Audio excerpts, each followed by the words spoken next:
work session that went a little long this morning. So I've got 9:39. Today is December 2. We're in the Indianola boardroom at this point. Roll call for quorum purposes, please. Here. Here. Here. Here. We do have a quorum at this time. If you'd kindly rise for the pledge. I pledge allegiance to the flag of the United States of America and to the republic for which it stands, one nation, under God, indivisible, with liberty and justice for all. Thank you. Are there any agenda deletions or corrections? Seeing none, we'll start with our first item, which is the consent agenda. All items listed under the consent agenda will be enacted by one motion. And those are A, meeting minutes to approve November 12, 2025 special meeting canvas. B, November 18, 2025 board meeting. C, November 18, 2025 special meeting canvas. D, November 18, 2025 special meeting closed. B, approve payroll removal.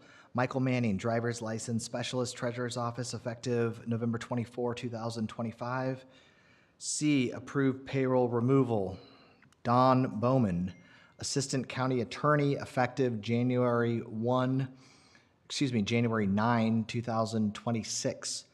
D, approve new hire Carly Schuff, detention officer, sheriff's office, effective November 26, 2025. E, approve new hire Zachariah Wheeler, facilities manager, auditor's office, effective December 1, 2025. Welcome, Zach. F, approve new hire Kelly Myers, assistant county attorney, effective 12/8/2025. G, approve new hire Kenneth Thompson, security officer, sheriff's office, effective 12/8/2025. H, approve temporary hire Mary Claire Eichholtz, intern zoning office, effective December 29, 2025. Do I have a motion on the consent agenda? I'll make a motion to approve the consent agenda. Second. Any discussion? Going to tell the public one more time. The county will absolutely miss Don Bowman, and you've done a marvelous job for Warren County. I sincerely appreciate you, Don. Roll call, please. Aye. Aye. Aye. Aye. Aye. Motion carries. Number 2 is a Norwalk City update presentation by Luke Nelson. Good morning, Luke. Morning.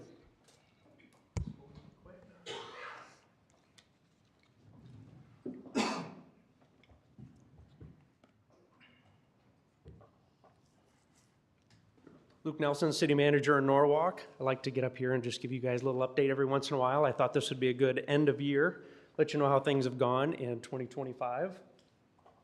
So the big thing, Norwalk Central. I won't go through all the projects of what is either under construction or built, but this map kind of gives you a good overview of what we've seen take place in Norwalk Central. As you know, it was, I want to say this is probably almost a decade in the making of City of Norwalk identifying wanting to have a new town center location.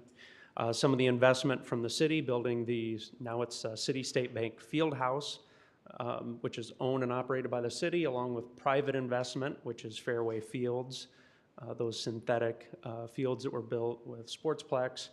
That was really the anchor that made it all take place. And from there, we've seen Mullet's, 2 hotels, the Quick Star, Fairway, Hyper Energy, with Culver's being one of the newest that doesn't even show up on this map, Affinity Credit Union, and I could go on to several others. Some other things planned in the future are library purchase property. It shows up kind of at the, actually the eastern end of this project on Chatham. They purchased about 6 acres that they anticipate doing a new library in the future, so they're just doing some of the research and getting prepped for that. Norwalk Central, so this is some of the businesses located there that specifically call it out. Some of them that I didn't mention. Cooper's Central Table, new restaurant. You might be familiar with Winchester's or Cooper's in downtown Valley Junction. This is the same owners. Nutrisport Smoothie and Cafe. So they actually serve more healthy food prepared, but they also do some warehousing out of their facility. Subway went in, Starbucks, I mentioned Mullets, the 2 hotels, Penn High Sports Bar, that's a golf simulator indoors right next door to Mullets. Sports nutrition affiliates, and then some of the other services there, such as Remax and Vivid Life Spa. So one of the upcoming projects that if you've driven down Highway 28 in Norwalk, just north of Greg Young Chevrolet, there's about 5 to 6 acres there that they have graded, and they're starting to install all the streets, water, and sewer, and there's going to be some significant new commercial development there in the future. We don't have any announcements yet of what those businesses will be. We're hoping for a tunnel car wash, but we're not sure if that's going to happen yet. So that's what that map shows. Kind of a general overview, so a lot of that discussion is on commercial. That's always the big highlight that we're focused on. But give you an idea on what's happening residentially. So far, as of December 1st, we've had 127 new single-family homes, 40 new townhomes, and 148 units. Norwalk does not see a lot of high-density housing go in, such as apartments. I'd like to say that that's not purposeful. It is somewhat purposeful. Our community tends to be more of that low density. But we did have a new one that's being developed by Hubble, and it's called Callaway at Holland Point. And that's a 148 unit facility, and it's actually a mix of multifamily, so some apartments and some townhomes. So 315 housing unit starts. We're usually in the neighborhood to 200 and 250 for an average. So 315 is a pretty good year, even with high interest rates. So my last slide here is 2026, what lies ahead. So just kind of a few ideas. I'll start right there with the unknown legislative challenges. That's probably something that all of you are looking forward to, just like us, to see what kind of property tax reform we're going to face. In that upper right-hand corner, the typical urban street cross-section, we're currently dealing with some streets that don't seem to be lasting as long as they should in some of our new developments. We see a lot of irrigation from residential properties, and with water undermining streets, we see settlement and a lot more failures than there should be. So we're looking at adding a subbase or granular subbase, actually putting gravel underneath that pavement along with subdrain. So grabbing that water at the edges of the street to move that away from the street, essentially just giving your roadbed a good dry surface. As you can imagine, that's an additional expense, driving up the cost of lots. So we're trying to work with our developers to see if there's any middle ground to work on. We've even talked about the city making an investment to help offset those costs for a certain number of years. That idea is actually coming up to City Council this Thursday. Down from there, the residential housing, we don't expect to see any slowdown of growth in Norwalk. We're seeing a lot of people want to move to the community. Our school district is a tremendous draw. So we certainly anticipate that we're just going to continue to see growth. So we need to manage that. And then the last thing I'll point out is the data center development. As I've mentioned to you before, there was a company that they don't build data centers themselves, but what they do is they build land to prepare it for data centers. And we're negotiating the final items within the development agreement. We anticipate that'll probably show up in front of council early in 2026 with some potential development. Then we would start to see dirt move within the next year, them starting to prep that land for a future data center. So those are kind of the big items, a lot more activities. I could go over and spend a lot more time, but I figured that's just a good update of Norwalk. Any questions for me? All right, excellent. Thank you for your time. Thank you, Luke.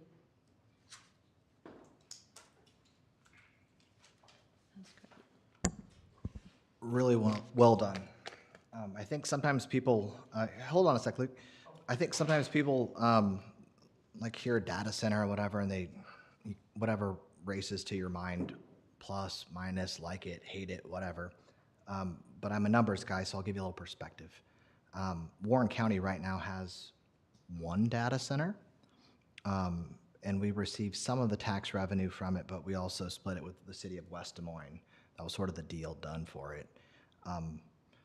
That data center takes off about 10 or 12% of the debt levy.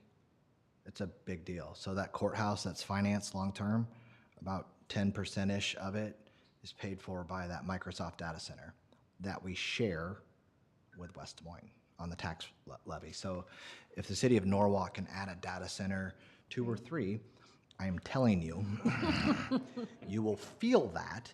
Now, with that, though, comes some citizen responsibility. And sometimes people lose sight of that part because they'll see the numbers go up, and sometimes the city, the school, the county will just say, well, this is great. We have more revenue to spend on whatever we need to. So make sure that you vote in those local races if you've got a feeling one way or the other on where your property tax bill is, and some big hitters start coming to the county and you have an opportunity to see actual property tax relief, get involved if that is your passion. If not, do whatever you want to do. But assuming that that happens, and I think it will, really good things are coming to the county and Norwalk. So I wanted to thank you personally. Nice work in the city of Norwalk. Good job. Thanks, Aaron. Refreshing comments and very accurate. Thank you. All right.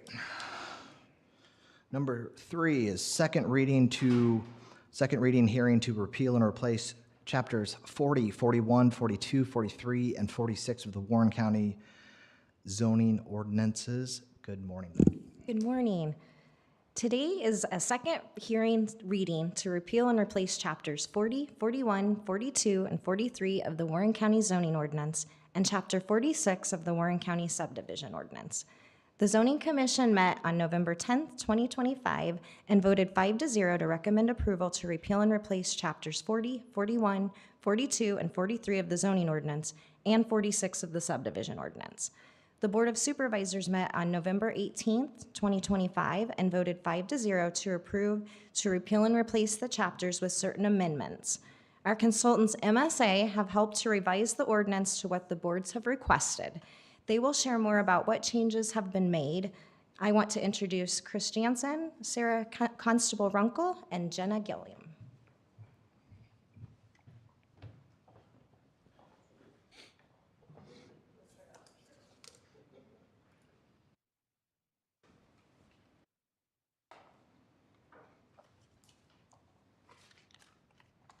Good morning. Good morning. My name is Jenna Gillum. Thank you, Becky, for the introduction. All right, so we're in our second reading.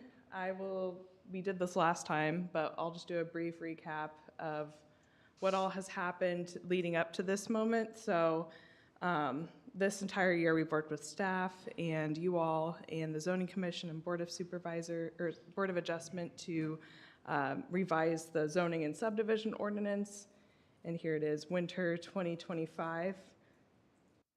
The end goal is, after the third and final reading on December 16th, is the codification of all county ordinances aside from this one, which will occur in January, and then the ordinance will be effective once adopted. So originally, we divided into 2 committees to help kind of fine-tune certain aspects of the ordinance. Chapter 41 with the zoning districts, Chapter 40 with the definitions and general provisions, and then Chapter 46 subdivision regulations.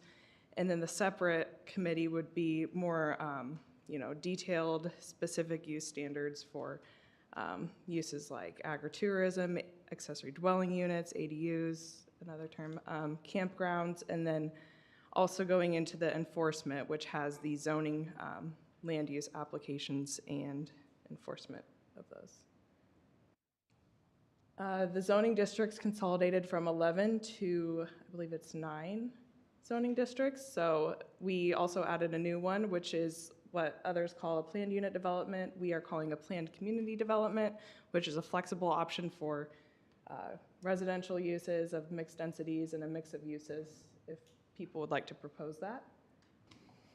We had the table of uses created, which basically takes all the uses throughout the code instead of listing them in a way that's repetitive under every single zoning district. They're now in a table where you can see how they're permitted in a zoning district, and then if there's supplemental standards, that's in the supplemental standards chapter 42. As mentioned before, chapter 43 is the land use applications. We made it so you know exactly who reviews and has the final decision on specific procedures like rezonings, conditional use permits, interim use permits, variances. And then the land division applications, which are also called subdivisions, have the plata survey, lot line adjustment, simple division, our new simple agricultural division, which we'll dive more into, preliminary plat and final plat, which are for minor and major subdivisions. All right, so recapping quickly from the November 18th meeting, we talked a lot about, well, just a few things that carried over from the zoning commission meeting on, I believe it was the 10th, was fine-tuning some parts about the severe weather / shelter plan, as before we had it written that agritourism activities, so those, pumpkin patches, gosh, I don't know, corn mazes, things like that, even things like tree farms for Christmas would have a shelter space for the max number of attendees, and that is not quite feasible, but we just wanted to fine-tune that. They still have a plan that is reviewed and approved by the Wapello County Emergency Management Authority, and this also applies to temporary large assemblies like carnivals, festivals, things of that nature. And there are several other uses that still must have a severe weather / shelter plan if they are primarily used by the public or the public goes to the sites, and those are still listed that they are reviewed and approved by that authority. I did want to clarify that even if it's reviewed and approved by the county, they are not held liable for anything that happens on the property. That is the property owner, and that should be specified in the, the application. So, another main point is the buffering standards. We talked a little bit about how in the existing code it is flexible for specific uses that are a little bit more intensive, should have buffering. We've fine-tuned some options that could make it a little more standardized with some light or heavier buffer options we'll go through. Subdivision / development, we did a lot of working with staff over the last few weeks about what really is a buildable lot versus developable lot, and addressing concerns with the grandfathered of existing non-conforming ag lots. So there were a bunch of ag lots prior to the, I think it was a 2023 update where the minimum lot area went from 2 to 10 acres. And a lot of those lots weren't able to meet the 10-acre minimum. So we just wanted to specify that those ones are grandfathered in. They're still buildable, which means you can, build on your lot, whether that's a house or other permitted use, but the developable triggers in a different scenario. And then the 40 nominal acre for a simple ag division, which is where you have a 2-acre lot tied to the parent parcel, is those proposed after the effective date of this ordinance. That does not apply to existing ag lots. Those ones, again, are buildable already. And then another item was there was a minor inconsistency with the floodplain and conservation district. We had something in the bulk standards table listed that they would be off, I think it was a paved road. Then later on, we said they don't have to be off one. We just clarified so that they match. They do not have to be off a paved road. And then another one was outdoor recreational facilities.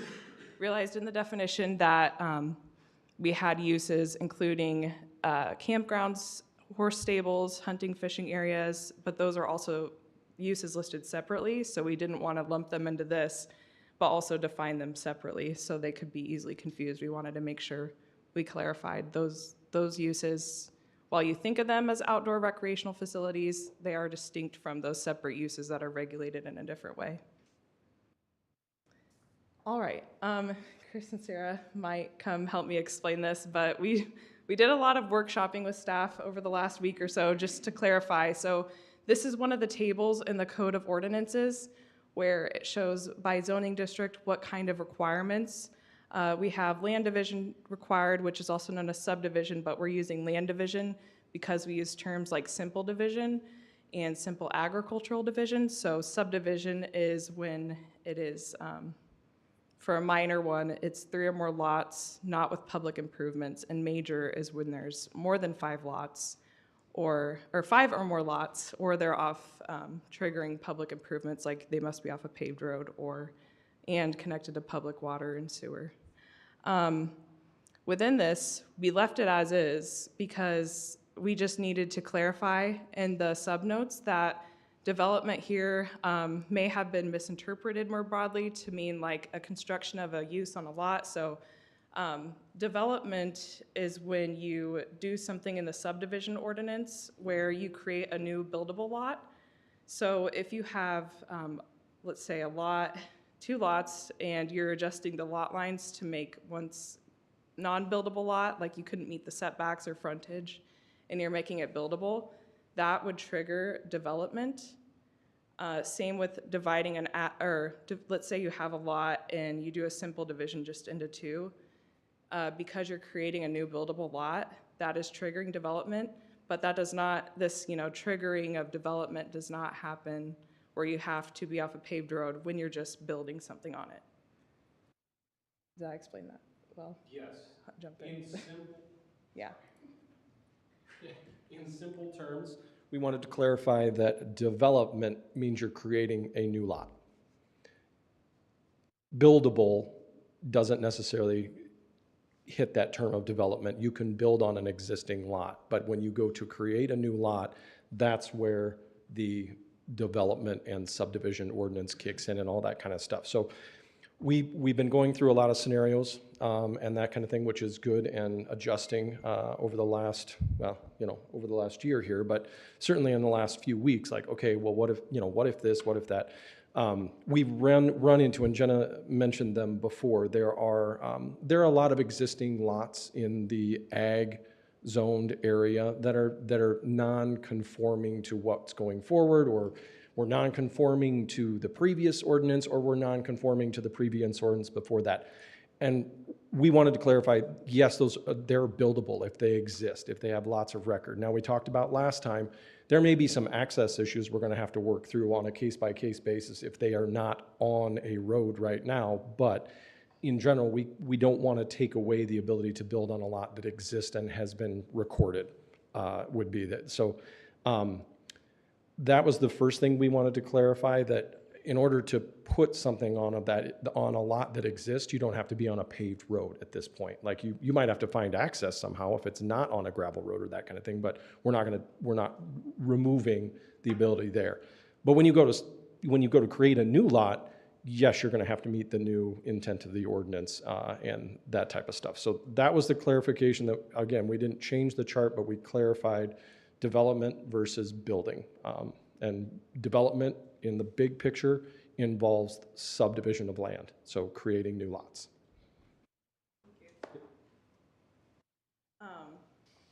So yeah, one of the main things was the RR residential, which is just a step above the agricultural zoning district, where you can have a 2-acre minimum, still be on your own private well and septic. But here, the only difference was they'd be off a paved road and be off a paved road. So there was a lot of contention about, do they have to be off a paved road if you're already zoned RR and you want to, build on that or redo what you have on the lot, it's already buildable. No, you don't have to be off the paved road. It's only when you, like Chris said, build a new lot. So those are ones that were RR1 and RR2 in the current code. Just a quick recap. I know there's a lot of text on here. I wanted to make it very clear in my mind and on, I guess, digital paper. So simple division is not the simple ag division. This is for all other zoned lots in the county. So simple divisions can happen with commercial lots, industrial, residential lots that aren't, the ones listed, that are the ones listed here, like village residential, planned residential, rural residential. It's essentially creating 2 new legally distinct lots, and they are not requiring public or private roads, streets, utilities, or other improvements. Utilities meaning connection to public water and wastewater. I wrote keyword is new. I think we already specified this, but you know, if a lot is newly zoned to RR or already part of an existing RR subdivision that aren't off a paved road and don't have, I guess the internal paving wouldn't be triggered either. They should not do a simple division because once they create that new lot, that would trigger a major subdivision because it is building a new one, and those do have to be off a paved road. So that major subdivision would be triggered once there's improvements involved. Same with existing VR zone lots. So village residential are the ones that are currently zoned R2 that are supposed to be in or near cities. We aren't letting any new rezonings to this zoning classification. They don't have to be off a paved road if they're currently existing or part of an existing subdivision.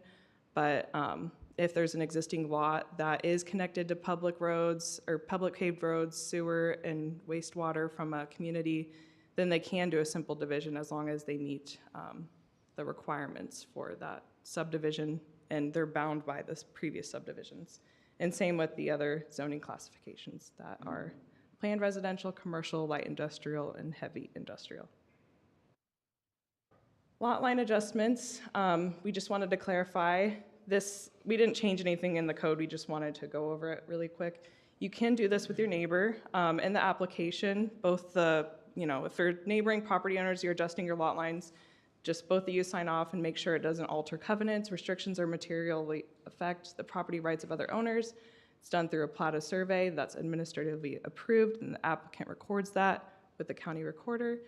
The minimum lot area, originally we had that in there, but knowing that parcels are being adjusted, we just wanted to clarify that they don't have to meet the minimum lot width when they're adjusted. They just should meet, the minimum lot area. They just need to meet the minimum lot width and setbacks of the zoning district and access requirements. So this is where, if a lot line's being adjusted so you can, let's say they're both already buildable, but you need more land to do a specific use that's permitted in that zoning district. You are just adjusting your lot lines with your neighbor or with yourself if you own both lots. And they're both okay as is, as long as, again, they meet the width, setback, and access. It's not creating a new buildable lot, so if one of the lots was not buildable, meaning they couldn't have access or they didn't meet setbacks, they needed a variance for something to become buildable, that would trigger creating a new buildable lot. Okay. Now on to buffering, which is a physical or visual separation or transition between uses. I wanted to clarify it can be landscaping, screening, increased setback area, or a combination. So it doesn't specifically have to be, like evergreen trees of X feet between certain uses. It can be, for certain uses, it could be like a really tall fence. That could be an adequate buffering. It's just to separate and help with the transition between uses that create noise, light, and traffic. Another thing to consider with all of these that require buffering in Chapter 42 is that you look at the existing and future proposed uses and the surrounding topography. So if there's already an existing kind of land nature-made berm, if there's a buffer required for a specific use, maybe that existing topography would make it so you don't need to do it. I just also wanted to clarify, the commercial zoning district does have required setbacks of 50 foot when adjacent to an ag zone lot and 75 when adjacent to a residential. Same with light industrial, it's 75 feet when adjacent to an ag and 100 feet when next to a residential, and that applies to the heavy industrial as well. And the buffers can go within the setback area. So this is not an additional setback on top of, or the buffer can go within the setbacks, which will help on that graphic there on the upper left. They don't have to go outside of that setback area.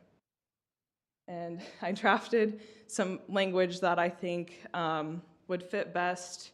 So in Chapter 40, we have some general provisions like for lighting, signage, off-street parking. There's another one I'm forgetting. lighting, parking. Anyway, a lot of other counties that do buffering landscaping requirements like this will have it in the beginning of their ordinance near the other standards that apply to all lots with regards to lighting and other things. So I created this kind of scale or tier that could be pursued.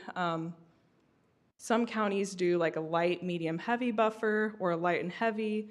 If you wanted to do like a light buffer between uses, this would be, I'll have some examples here, between, like in the upper right corner, if that is a commercial business next to another commercial business or a, I don't know what happened.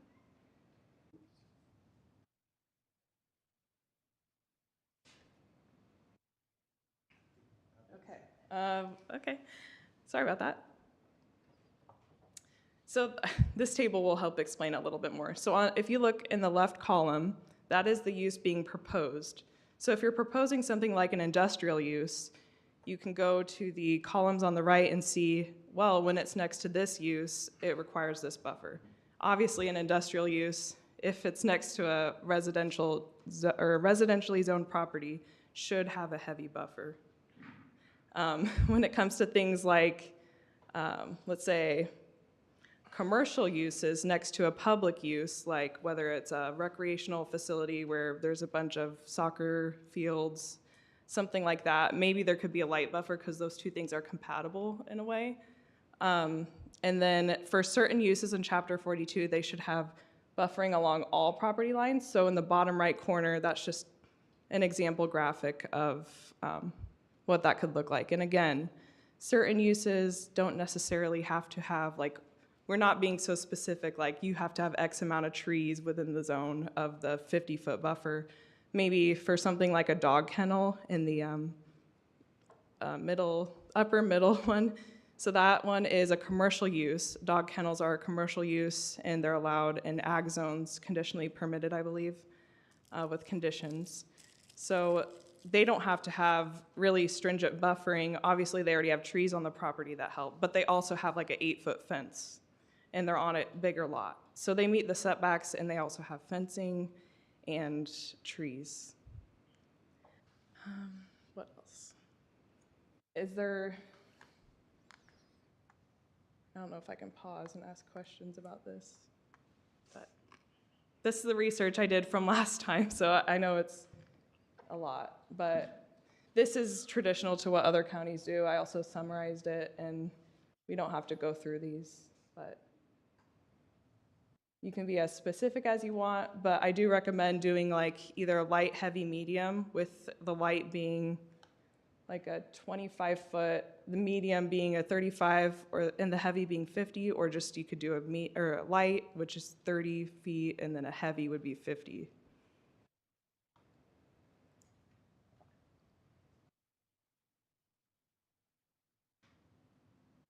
So my next thing is, so I know this is the second reading. I would like to have a discussion as to whether, we would want to move forward with putting these revisions to the buffering into the new version that would go forward to you all on the third reading, or if this is something that you believe should be done at a later point and you're okay with the ordinances as is, it can be something adopted next year through an amendment. This code, I know it's going through an update and being codified in January. It's not unchangeable. You can amend the ordinance at any point in time. So if there's anything we missed for some reason or want to change after it's adopted, you can always do that at any point next year and onward. Yeah, so. Can you go back to the slide with the screening of mechanical equipment? Yeah, so this is an example of Story County. They require screening around certain uses like HVAC equipment, loading docks. This is more like commercial and light industrial as it reads here. But if there's like a home business that has outside storage that you want screened between properties, that might be worth considering.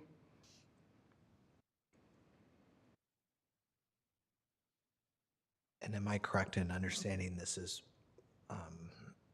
prospective and not not reactive. So Yes. if there's already an existing built business without screening, it's not like we're coming in and telling them go put. I mean, I would like to have them put in a lot of nice trees, and frankly, I think our county needs more trees, not less trees. But I wanted to make sure that that's going forward. Correct, yeah.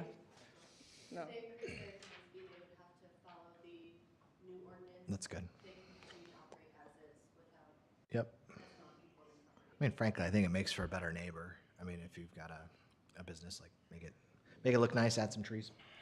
I guess I hang up a little bit on the screening of mechanical equipment. If the mechanical equipment's on their property and we have minimum landscaping standards anyway, what does it matter if they have a loading dock screened off or a dumpster screened off or anything like that? It's a little bit extra cost on top of the cost already being brought in by the landscaping standards. Yeah, this is just an example from Story County. I did not include this in the buffering. Okay. This is what I proposed for buffering. I know it's hard to see. Obviously, for the lot that's creating the new use, it has to be on that property. Look at the upper left, like within the lot lines. It's just the 30-foot or 50-foot, unless there are, it's all flexible. So if there's specific things where you're like, oh, I don't think they need a 50-foot buffer, they could just use a fence and they'd be good. You can work with the applicant to, this, again, it's for new development. So you kind of met Sorry, into the language about the screening of outdoor equipment isn't in this. Okay. It's a Story County example. We just need to make sure that we're not kind of double stamping on a buffer, in my opinion. Yeah, yeah. It's either or. Okay. And again, a buffering can be landscaping. It can also be like a berm, a wall, like a brick. I don't know, someone proposed a brick wall that was really high that for some reason staff is okay with. It can also be an increased setback area if, you don't think they need a bunch of landscaping or fencing, maybe just back 50 more feet or something like that. We're trying to make it still flexible, but also a little bit more standardized. But right now, it's just I think we should go forward with, my recommendation is like a 30-foot light buffer with a 50-foot as the heavy buffer, and again, vary it by what use it's by. Understood. Okay, I'm sure there'll be additional questions, but at this point, I'm going to make a motion to go into Don, I assume we need to go into public hearing. I didn't see it on there, but I'll make a motion to go into public hearing. Second. Roll call, please. Aye. Aye. Aye. Aye. Aye. All right, folks, we are in public hearing, and so we've heard the presentation from MSA on our second reading regarding repeal and replace those chapters. The floor is yours. If you have questions, if you have comments, please come up to the podium, state your name, your address, and about 3 minutes or less would be great. But we'll answer your questions if you've got them, or direct them to MSA for answering.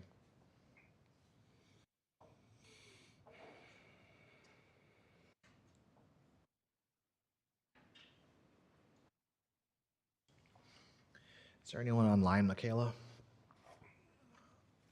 who's interested in commenting? Okay. I'm a patient man. I'll give you a little more time. Tim, not to put you on the spot, but you've developed a lot of property around Warren County. Got any opinions?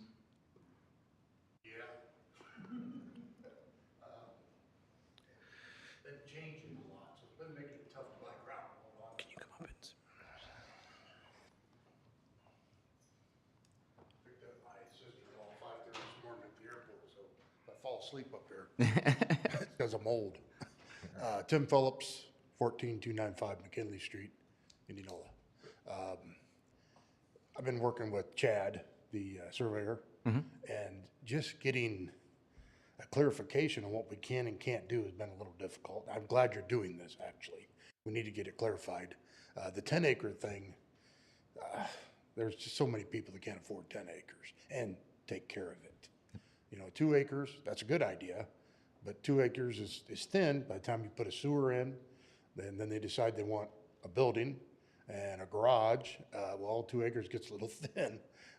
we've always tried to sell about 3 acres. Yep. It gives them enough room to do what they're doing, or to do, most people move to the country for, well, multitudes of reasons, but animals, barns, that sort of stuff. And 2 acres does seem, you can't build over top of the sewer. Yep. So that kind of takes 1/4 of an acre right out of the deal or whatever. But 2 seems thin, 3 seems better to me. But the 1 split in the 40, is that what we're advocating for? Is that because of water? Is that because of services? That would be on gravel. Right. Just keeping the density down on gravel, trying to protect our roads a little bit. On pavement, you can do multiple lots of minimum 2 acres. And it's all a 2 acre minimum. So you could do the 3. It just, But you pave it too if you're gonna put a road into it, right? say that again, I'm sorry. How many times can you split off of a highway then? If I got a 40 facing the highway, could we put multiple lots on that, or is it just still 1? Sure, no, you can split it, MSA is right here. yeah, 2 times, so you could have 3 houses on a 40. 3 on a 40, where Yeah. now we could do 5. Because you had a 4 acre, 2 acre minimum, and then a 20 acre minimum. So you could have 4 small and at least 20 acres, so you technically could get 5. So now you're gonna go to 3? Yep. Is that the idea? That's not a terrible idea, especially with rural water. That's become a big issue. I mean, you throw 20 houses in down the road that they didn't plan on, well, you might be able to develop your lot, but you have no water. Sure. Yeah, it's been a big issue. Even on the highway, R57, that they're going to make that bigger, but because of the county usage. I think you're doing the right thing. I mean, it does seem like it's getting a little crowded. Yeah, but the 2 acres, like I said, that just seems a little thin to me. They're going to be trying to buy ground off the farmer out behind, and that thing you were showing where you could expand that lot, that's probably a good idea. Otherwise, you're going to be in here asking for variances all the time. Sure. Yep. Like your perspective, sir. Thank you. Any other questions? I'm here. I'll be back in a minute. Appreciate you. All right. Is there anyone else from the public who'd like to speak?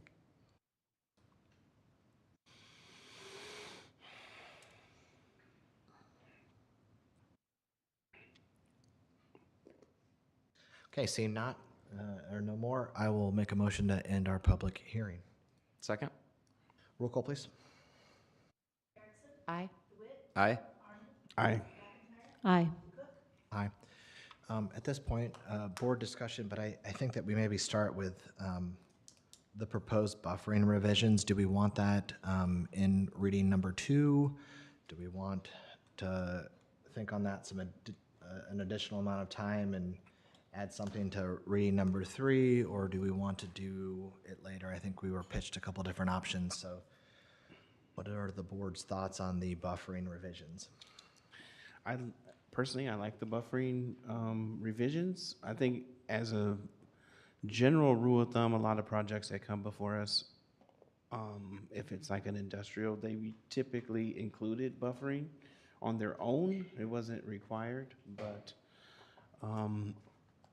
I do think I would like maybe a little more time to review, everything. But in large, I do like what you did here with the different buffering zones between different, zoning, because some zonings would not really require a buffer between them, and then obviously the residential ones would need more, and that's, kind of what we see with the projects coming forward. Typically, they'll do it on their own, but this is I think it's a good addition to the ordinance. I really like the buffering. I think it completely makes sense the way Jenna wrote it, barring any of the screening of mechanical equipment like was mentioned before. But if we're clearing land to do a commercial business, it only makes sense to put back some natural buffering and make the property fit in a little bit better.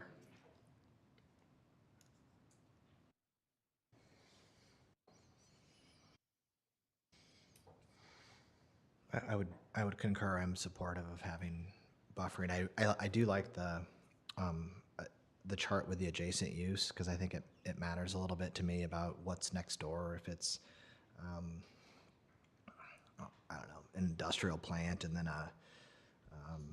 some other business right next door, perhaps that's a little, not perhaps, that is a lot different than having a property being rezoned to commercial or industrial and then having right next door a residential property.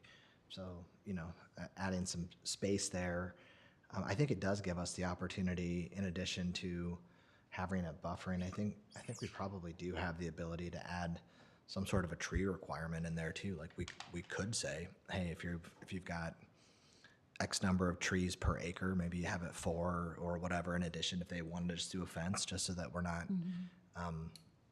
losing more and more trees. Because what I see is that the county and a lot of the ag properties have a lot of, they're junk trees, folks. They're scrubby junk trees.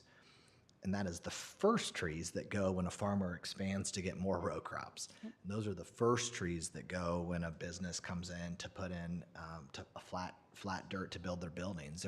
They're ripping those out and they're putting them in a big burn pile to torch them. And I understand why. They're not desirable trees. They're not hardwoods. They're not pines. They're not beautiful. They're sort of a mess. But we'd have the ability to say, hey, X number of trees per 40 on a rezone. We could do whatever you want. So might be a way to get some trees back that are doubtlessly coming out. But yeah, I'm supportive. Do you want to take it on the third and final reading? Iron it out? I feel so. If you want to Yeah, I think let's so. do that. Okay. Does anyone have additional thoughts or want to make a motion on the second reading? I'll make a motion to approve the second reading with the addition for the third reading on buffering standards.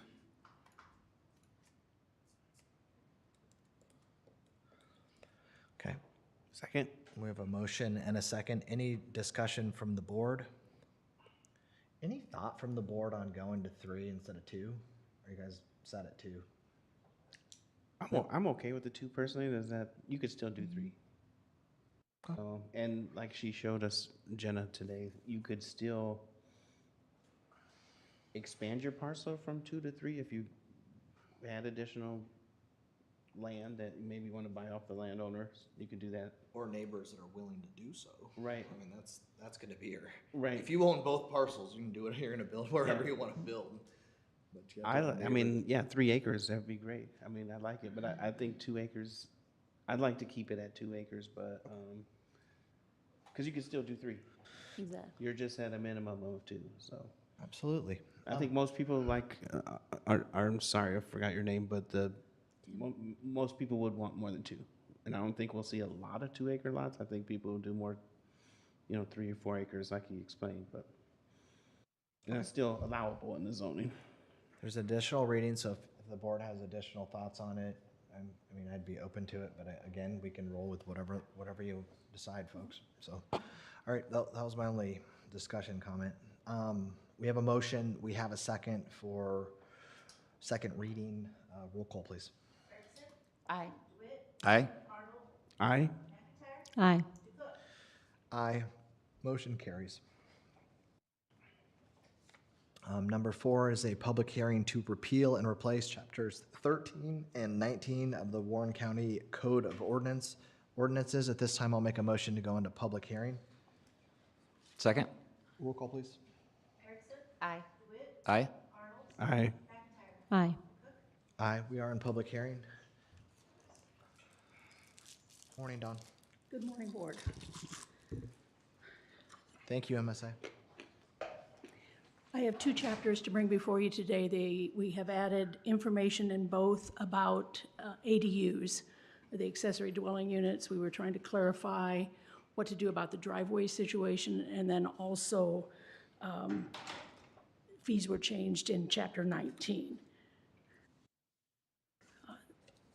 In the Uniform Rural Address System, which is Chapter 13, I'm asking that you repeal the existing Chapter 13 and adopt the new Chapter 13 Uniform Rural Address System of the Warren County Code of Ordinances effective January 1st, 2026. You can hear this 2 more times. If you have questions, I'm happy to meet in a work session. But simply all we did was say that ADUs have to be, the driveway has to be the same as used for the primary dwelling. They will get a different address within that parcel. So that was the addition within that particular chapter. And am I correct in assuming that the state's ordinance or the state statute's silent on driveway restrictions? Tim? I'm just saying, I mean, we're not circumventing the state. We're not state law by violating the saying state it law, has to be no. one driveway, and the legislature has that in their mind that 2 are permissible and preferred or whatever. No. Okay. We are not doing anything to make this state law different. We're simply adopting one driveway with 2 addresses when you have an ADU. And I suppose they can change that rule if they so choose to later. And The state, who knows what they'll do. most likely they can change anything they want to, yes. And if they do, then you can go back and adopt the state law. Yeah, got to play ball. Got it. And then chapter 19, substantive Chapter change? 19, we added the same language about including that the driveway entrance for an ADU had to be the same as the primary residential address or entrance, and they would get a different address. And was there a fee or permitting or something that needed to happen? And we have new fees. The fee schedule effective January 1st would be a new driveway with address would be $150. The field entrance would be $100. Field entrance converting to a driveway with address would be $100, and the widening an existing entrance would be $50. And the reason that we charge fees, and I'll let Tim speak to this if I get this wrong, is that our engineering office goes out and checks those particular driveways to make sure they meet standards. And they make more than one trip generally. Understood. All right, we're in public hearing. Does the board have any questions for our council? Don, can you go over the chapter 19 fee schedule a little bit? I guess I don't have that in front of me. Or do you have a? It is in section 1907 under cost and fees. It's on page 104 if you have your ordinance sitting in front of you or on your screen. Okay.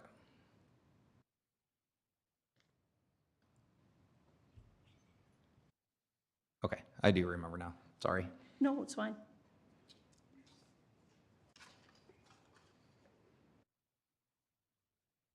Any other questions for Don?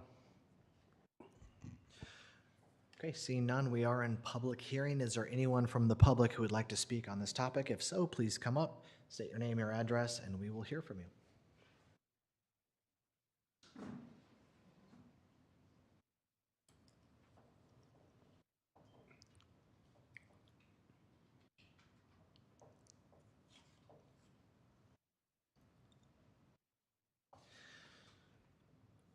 Seeing none.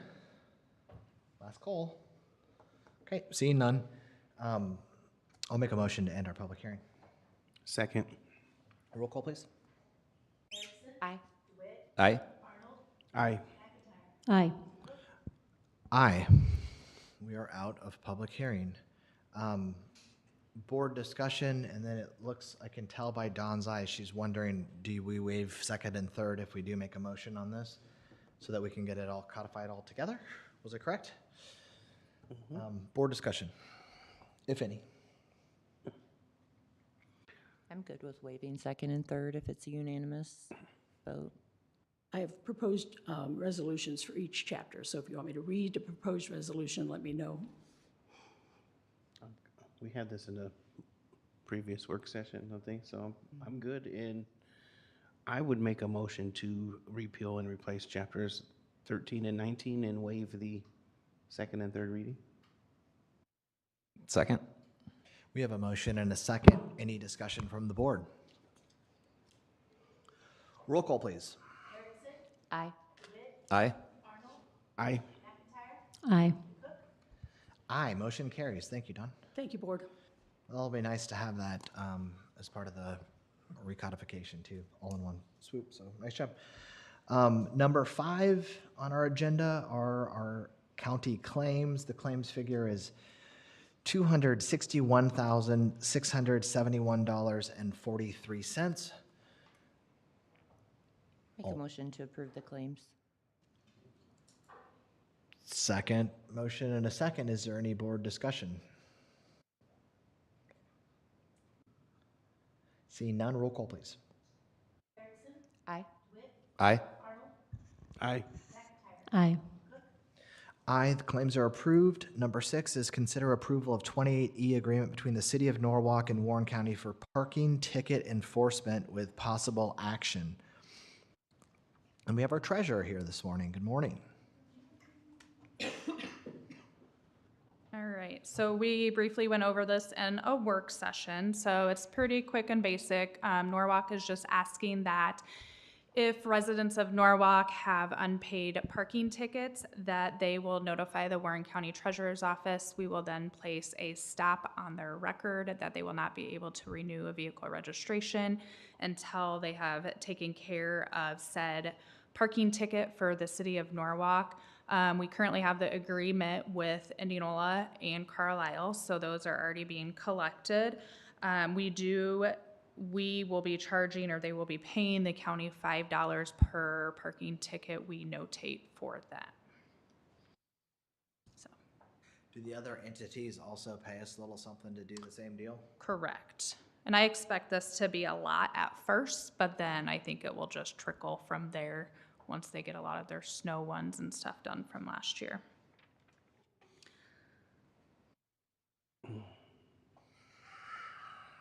Okay. Thank you. Any questions for our treasurer?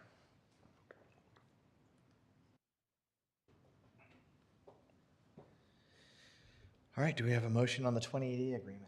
I'll make a motion to approve the 28E agreement between the City of Norwalk and Warren County for parking ticket enforcement. Second? Is there any discussion from the board? Aaron, do you have any unpaid parking tickets? I do not. Not. Although in that work session, I was like, I don't know, guys. Like, if I did, and that's what they asked me, how many unpaid parking tickets I had. I'm a public servant, folks. I pay my fines and try not to break the rules. All right. Motion and a second. Roll call, please. Aye. Aye. Aye. Aye. Aye. Motion carries. Number 7 is consider approval of the sheriff's office request to hire 1 jailer and 2 sergeant promotional positions with possible action.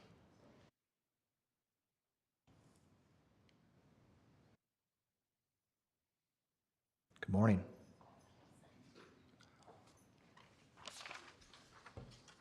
The sheriff's office is seeking a 20th jailer. We currently run 19 that we are approved for.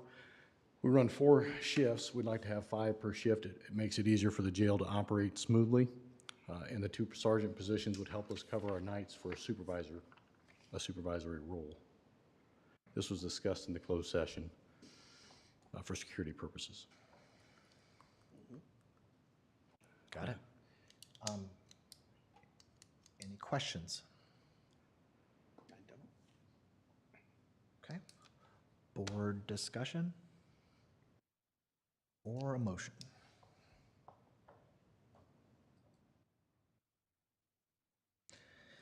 I'll make a motion to approve the hiring of 1 jailer and approve the 2 sergeant promotional increases / positions.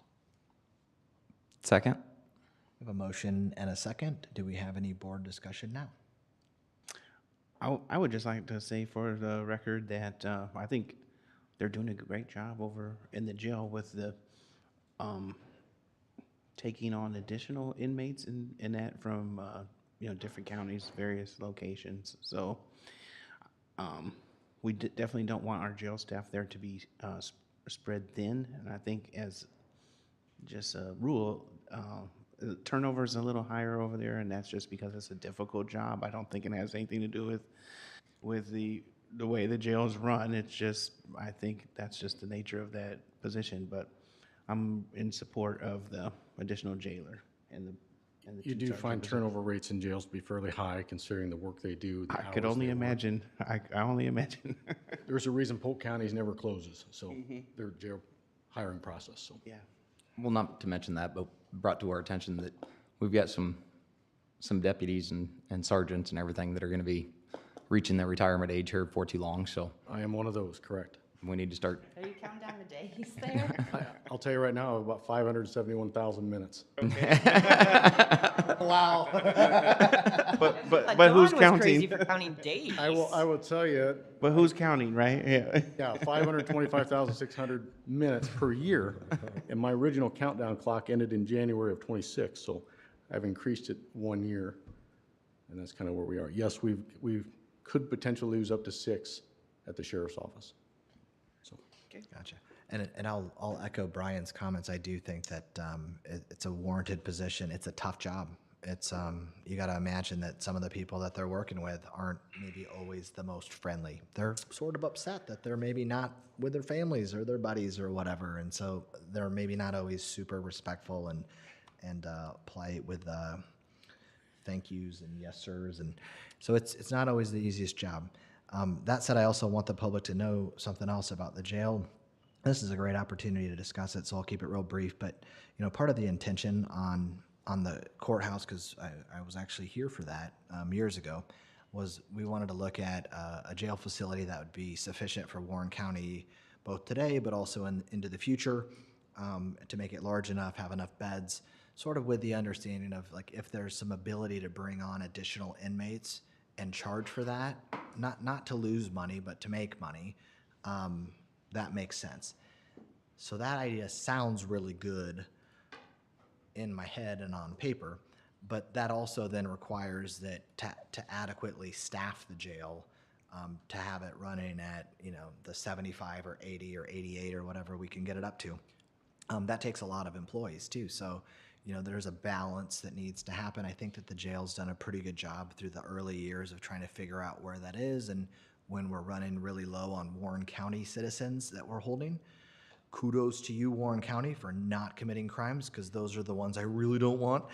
Then we can add some additional ones in, but again, it's still a balance, because what we can't do is run the jail staff short. That's where you can have problems, that's where you can have accidents or issues, and so I'm supportive of the one, and as things continue to work through them and get fine-tuned, I think we keep working together to try to find that right balance. But it's a balance, folks. Like, so sometimes we have 47 inmates or 41 inmates or 53 inmates, and it varies. But yeah, just so the public's aware, we've had as many as 72. We have an 84-bed main jail. We're technically allowed 109, including our intake, which you don't want to normally stock someone down in intake. You know, only house there for so long anyway. We do house for Polk County. There is no contract, however, we do agree to take on inmates. We've agreed to take on a few more when they can, but we follow to their need. If they don't have a need to house inmates elsewhere, we won't get the inmates, so it's just it falls to that. We've also reached out to Madison County. If Madison County ever decides to build a new facility, we may take on their inmates down the line, but that's kind of up in the air, so. just pointing out that it's a balance, and I do commend them. It's not an easy job, and honestly, the scheduling of that is a difficult job too. Like it's Taxing. People have vacation, people have families, people retire, people decide that it's not the job that they want. So there's some flux there, and it's a challenge, but I think y'all are doing a good job, and I think a lot of that's your leadership there too. So I want to Appreciate that. So, all right, we got a motion. We have a second. Any additional board discussion on the positions? Roll call, please. Aye. Aye? Aye. Aye. Aye. Motion carries. Thank you. Thank you very much. Thanks. Number 8 is consider approval of the following tax credits and reimbursements pursuant to Iowa Code Chapter 25B7 and 426.7 for tax year 2005 payable fiscal year 2026-27 with possible action. A is homestead tax credit. B is 65-plus exemption tax credit. C, military exemption. D, elderly disabled tax credit. And E, disabled veterans homestead tax credit.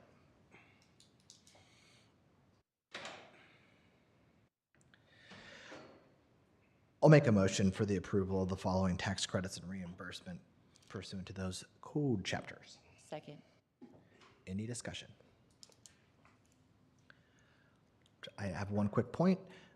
If you fall under one of those exemptions, I mean, there are still some homes, some primary residents in the county that people have not signed up for their homestead exemption.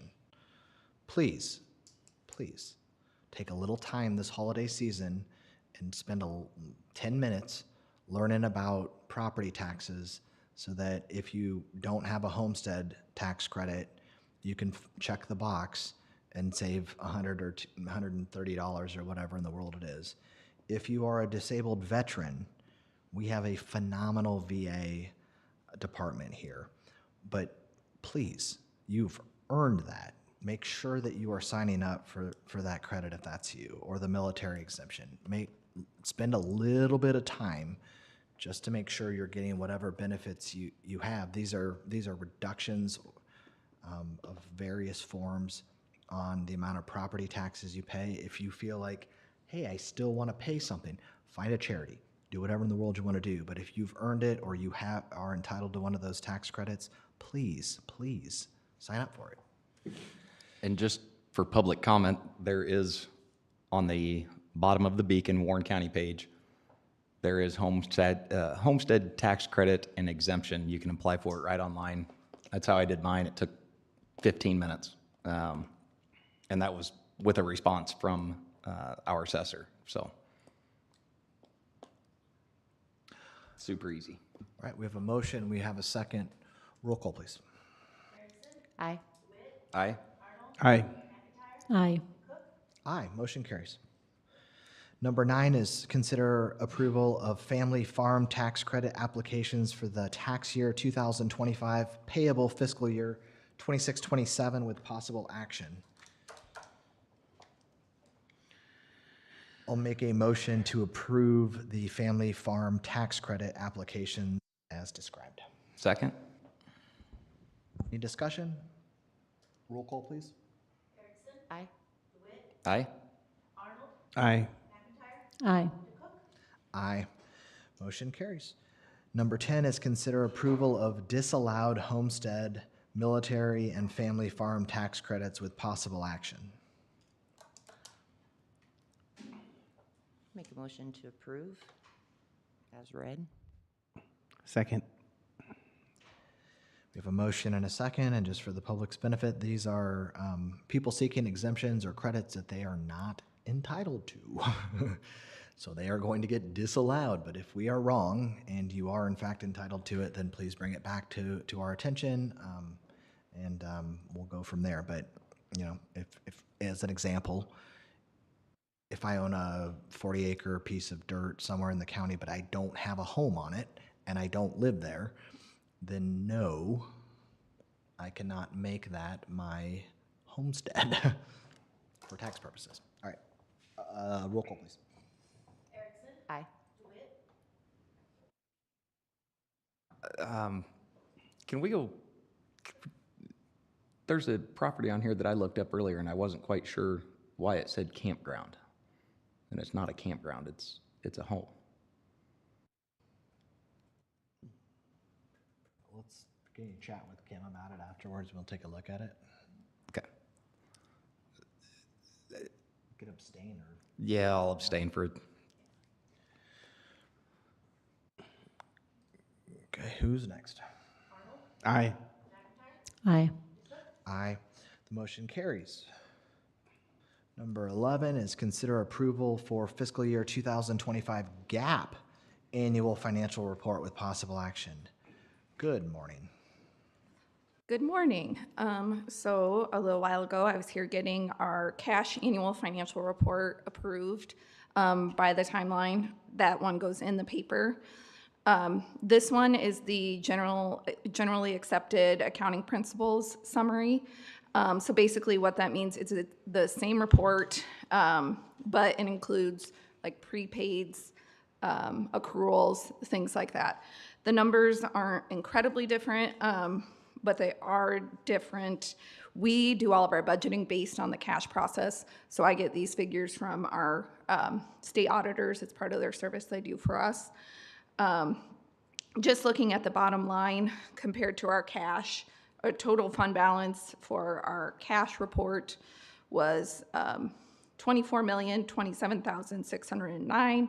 And then looking at our total fund balance for the GAAP report was $24,446,127. So it's just a difference in accounting. And I just need your approval, and these can both be found on our website. Any questions? I'll make a motion to approve the fiscal year 2025 GAAP annual financial report. Second. Discussion from the board? Thank you. Thank you. Thank you. Roll call, please. Aye. Aye. Aye. Aye. Aye. The motion carries. Well done. And yeah, the public, take a look on the website. That'd be great. Sometimes there's misinformation out there about how things are doing or how budgets are going. So if you're curious or inquisitive, it is there to be found. All right, number 12. Consider awarding contract for secondary roads facility fire protection upgrade with possible action. We have our engineer Tim here today. Good morning, Tim. Good morning. We took our second swing at bids for the sprinkler system. Bids were opened on the 21st, and they were received as follows. Henkel Construction, their base bid of $1,063,000, with a base bid alternate number 1 adding $51,000 for a total of $1,114,000. Edge Commercial was in second. The base bid of $1,097,500. Bid alternate 1 adding $67,000 for a total of $1,164,500. DDVI came in third, the base bid of $1,250,000. Bid alternate 1 adding $125,000 for a total of $1,375,000. As you know, based off of our budgeting discussions, we budgeted about $800,000 for the project.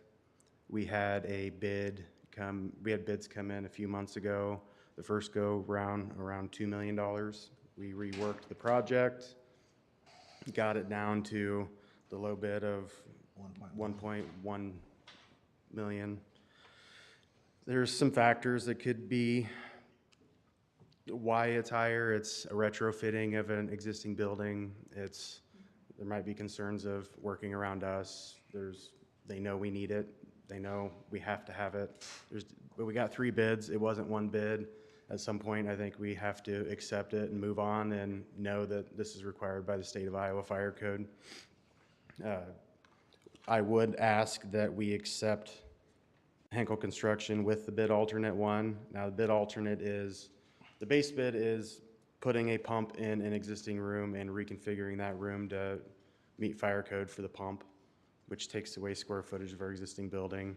For $51,000 more, that pump can be put in its own building outside, and we can have that space to be used for mechanical storage, is what it was intended for by the design of the building. But we were looking at, if we used existing space, how much money could we actually save in $50,000. So I would ask the board that we keep that existing space as initially designed and put a pump out front. Now, this is going to carry through this fiscal year. We'll pay some, and through next fiscal year. So we'll get a chunk of it paid before July, and then we'll obviously next month be talking about budget for the next one. This whole budget came out of our reserves. So we can talk about the budgeting then, but we do ask that we award the contract to Henkel Construction with bid alternate 1, but ultimately that's your guys' decision. Any other questions? I don't have any questions, but I will tell public meeting, I want people to understand this. Our engineer is doing a really good job. And I know that sometimes people get angry because of weather events or roads or the amount of things that the engineers our engineer does, it's a lot. It is a lot, including a lot of projects that they work on themselves to save us and save you, not just us. It's your tax dollars or our tax dollars. It's a number of things, and I want the public to know that the board and Tim, we tried very hard to find an easy button off ramp on fire protection because it is a concrete building that is storing equipment that is, in my opinion, not a fire expert, unlikely to burn. We're spending some money here, folks, because we're forced to spend some money here on this because of the regs, and we tried, and we tried hard. I'm disappointed in some aspects. I won't get into it. It's not with the county, but with others that they didn't see it that way, because ultimately this is coming out of your pocket, and we've got to use the building for its intended purposes to store our equipment, and we don't blow up a deal at the 11th hour because we're a little sour or sad about a small aspect of it that probably isn't needed, but the state says it is, and so here we are. I do appreciate that round one bids came in at $2 million, and now we're somewhere around 1.1. Way to rework it and make it as cost-effective as possible. You did a good job there. That's savings. I will add that this tank and this pump will be able to be used on future buildings on site. So the only fire protection costs we'll have in a future building is putting the lines and the heads in the new building. So this gigantic cost is this time. Next time it'll be much cheaper because we'll put in just the water lines and sprinkler heads. So.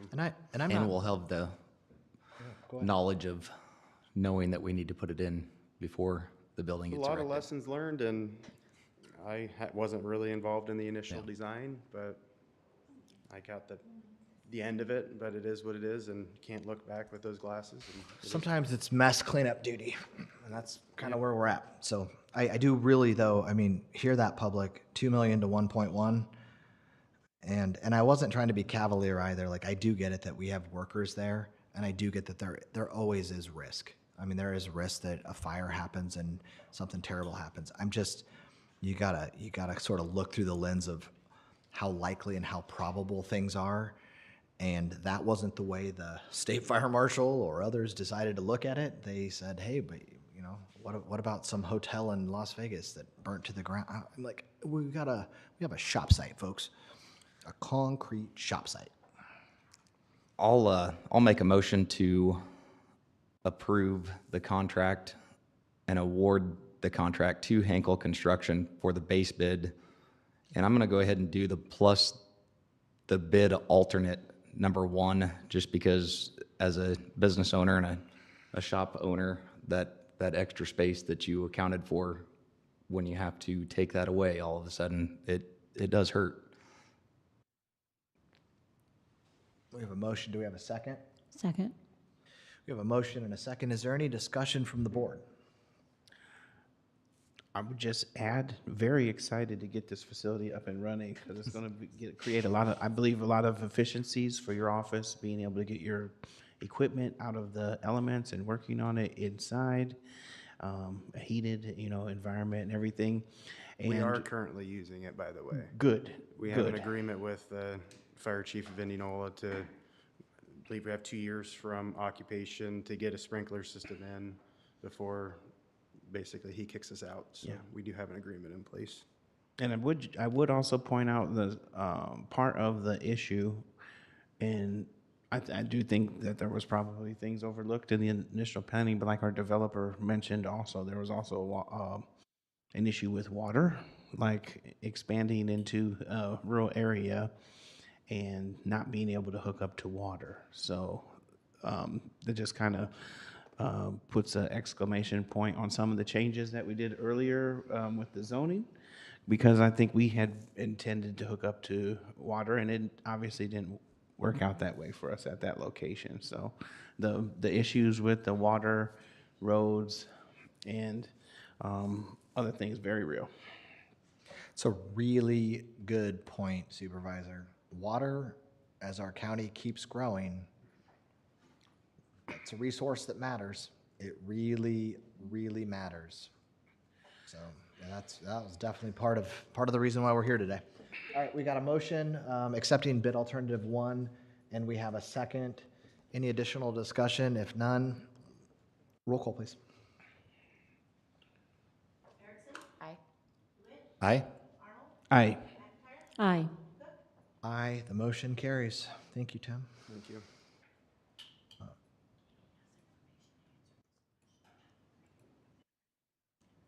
Do you want to do that in a public meeting, or you want to talk with Katie afterwards? You had a question about?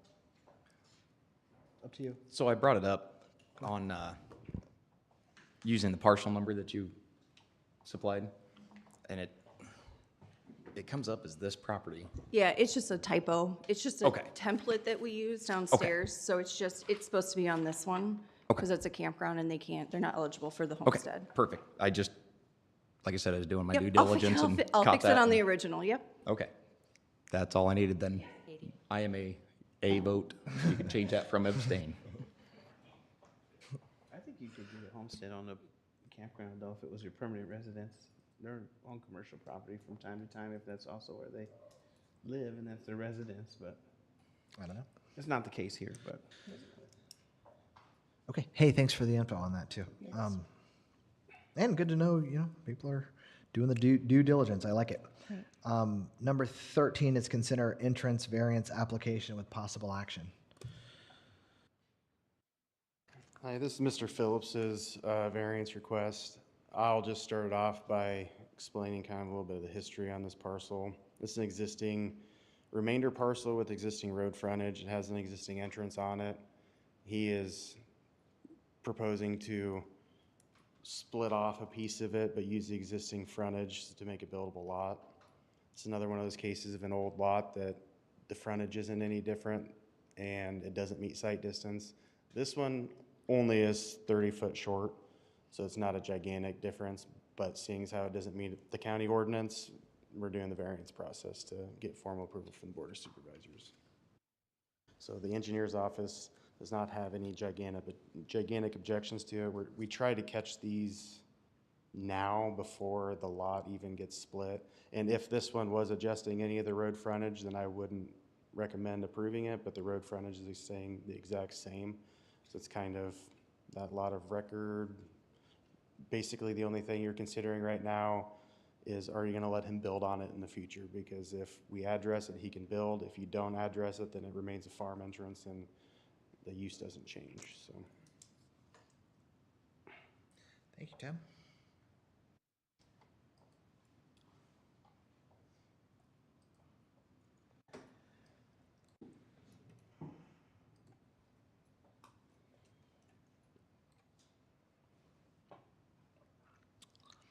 So Tim, is your plan to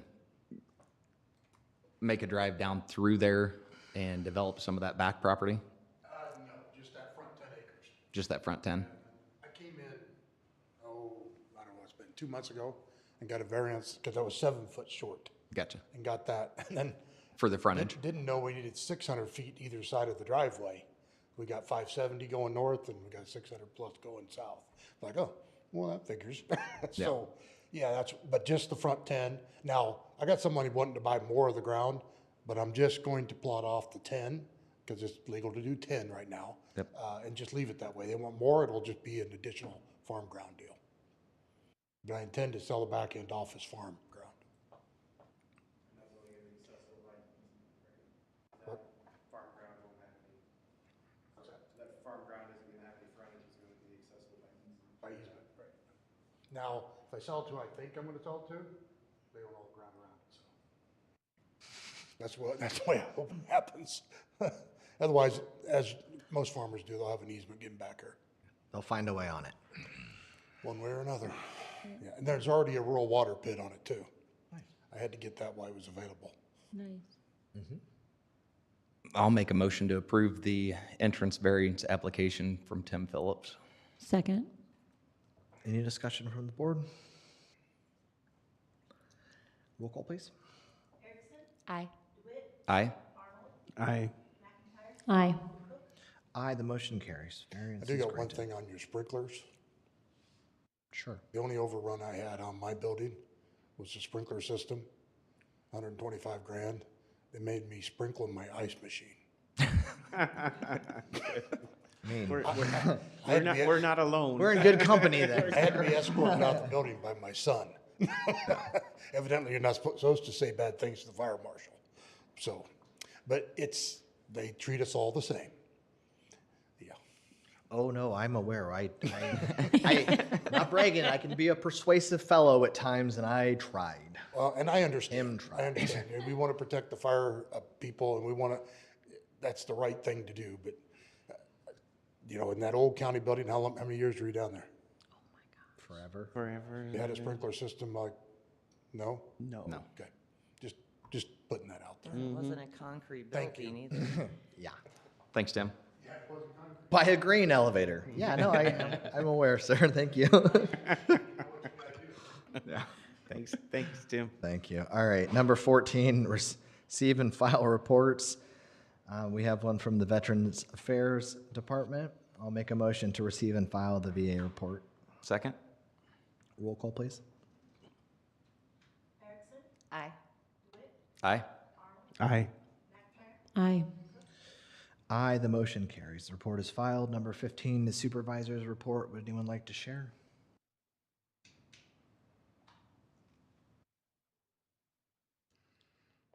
I'll just share an update from Main Street. We had a great event on November 22nd. It was upper 50s, and I want to thank the county for allowing us to use the county grounds on the Justice Center, and I think it went really well.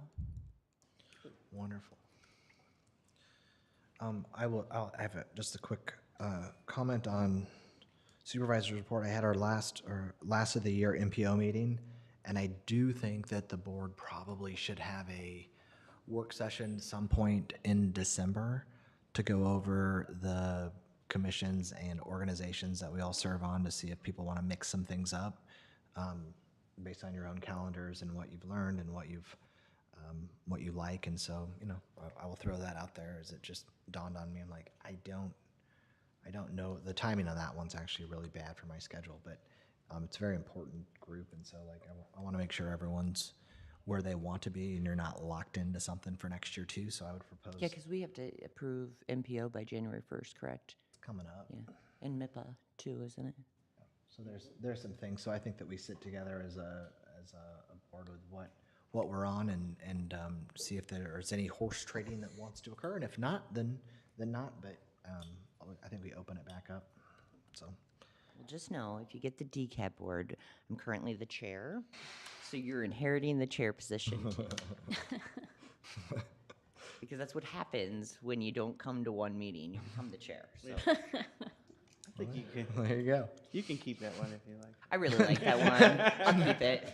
No one's now signing up for DCAT. Got it. All right. Anyone else want to share anything? Ooh, I got one other quick comment. He left, but I did get a couple of very nice reports on snow removal. I mean, we got about a foot of snow. Yeah. That's a lot. And I don't think everyone fully grasped that there's some real cost in that, right? I mean, you've got to run diesel trucks, you've got to push snow, people want to get out. So city crews, state crews, county crews, I mean, these people are working hard getting rid of snow. It's cold, machines can gel up, and that all costs some real money too. So it's not like the county and the engineer specifically collects taxes and all of your tax bill goes just towards, rock or whatever. There's lots of aspects of cost that factor in to hit our budget, but snow removal is one of them. Those are not cheap events. So I always, fingers crossed for a white Christmas, but then after Christmas, Aaron is rooting for no snow until spring. Because it is actually expensive, but I did hear nice reports that the county did a pretty good job and a quick job of addressing snow, so kudos to the engineer. Have you ever heard the old wives' tale? I heard this the other day, that if whatever date it snows on, that's how many storms you're going to get, and it snowed on the 29th? Does anybody else have that? Wow. I don't like, I don't like that one. Not either. Thanks a lot. That was a great note to end on. It's time to get our own little groundhog here. Got it. Anyone else? All right, number 16 is public input. Public input's going to be limited to 3 minutes per individual. The board will not take any action on the comments today due to the open requirements of the open meetings law, but may do so in the future. And we frequently do. We hear from you. We frequently, it gets brought up in a work session later if there's a concern or a question about something that's happening in the county. It's not a one and done deal. So if you have anything, feel free to speak. 3 minutes, just your name and your address.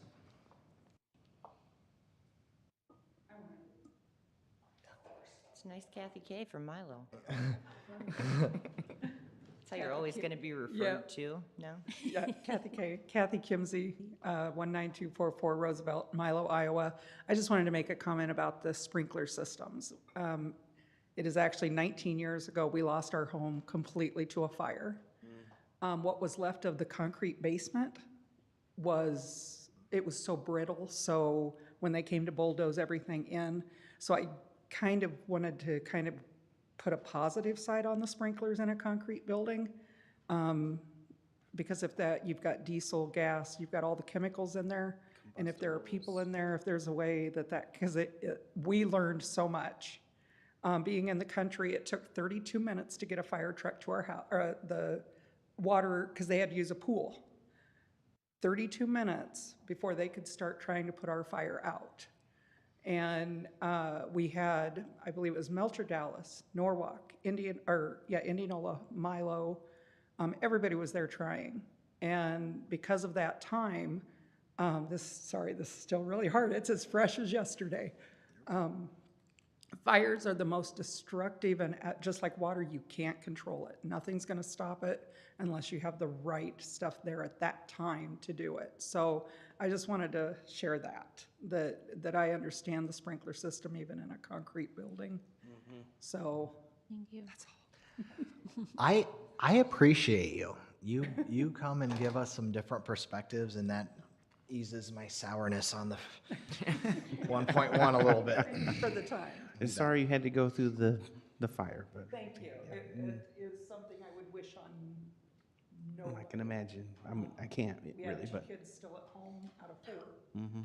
2 kids still at home, and I remember the principal bringing them home while the fire and everybody was still inactive. We actually one of our volunteer firemen ran back in because one of our cats ran back in the house. It's instinctive for animals to go back to their place of comfort, even in danger. He fell through the kitchen floor up to his knees, and that's when my husband and I said, everybody, we've got to back out. We can't keep risking the lives. And I have to give kudos to the deputy sheriff at that time that tried. Our family Bible the heat wave from the fire was so intense that my grandmother's big Bible, the album, the front cover was coming up and down. And I saw it from outside, and I had said, oh my gosh, our family Bible. And bless his heart, he tried to go in, but the chemicals were so strong he couldn't. Turned around, found a fireman that was fully dressed and safe. He ran and grabbed that for us. So it's a little singed and a little whatever, but we do still have it. So fires, like I said, they're just so uncontrollable. So yeah. Thank you. Thank you. Thank you for sharing. I mean that. Anyone else?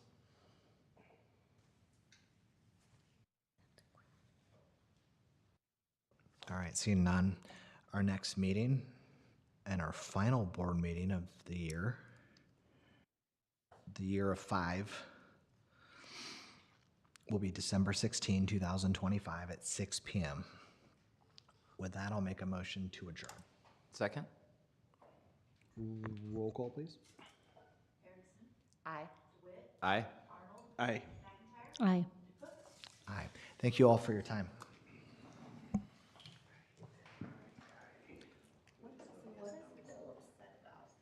There's so much here. Because he's not paying attention. He's still thinking that